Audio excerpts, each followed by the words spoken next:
about a recent significant change in your life.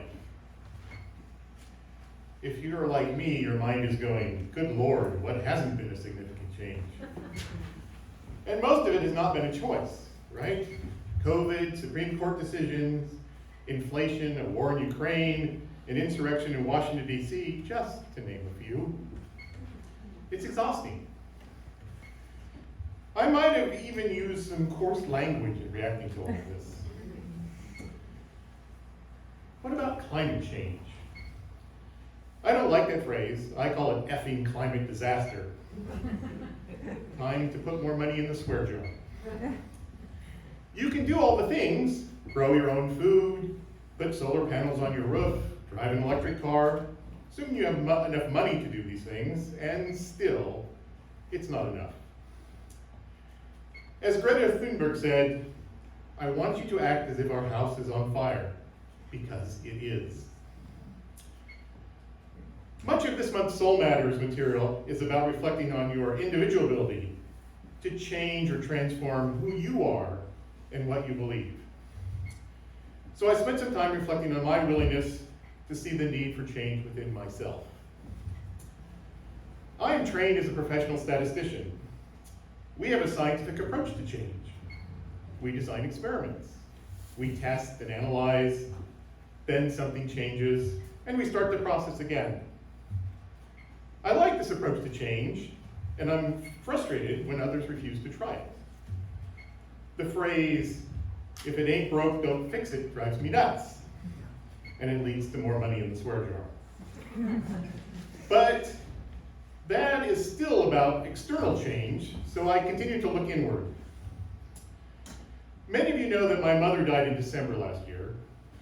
Barb and I took care of most of her needs for the last 10 years of her life.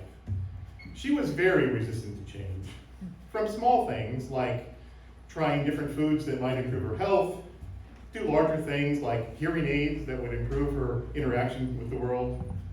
It was frustrating, and sure, I can make another gratuitous reference to the swear jar, but we honored her requests, because she was my mom. And as we were planning what to do on Thursday this week, I reflected on how for many years, so many decisions for this annual gathering with family and friends was built around the needs of my mom. And this year would be different. We're going to Reno to be with my brother and sister-in-law. They like to cook, we like to cook. We were looking at different things to try.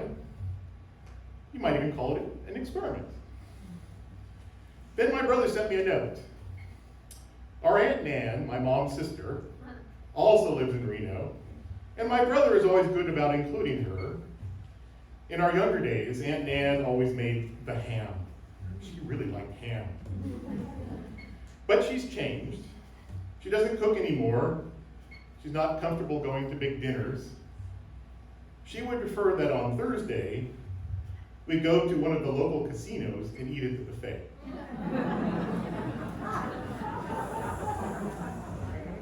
Don't try to work out the logic behind it.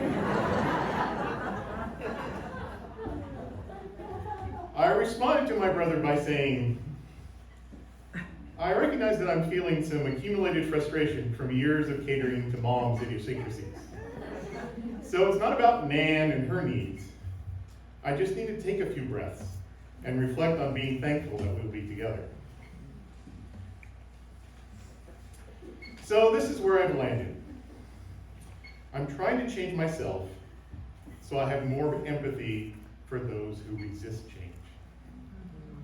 And maybe I'll put a little less money in this work.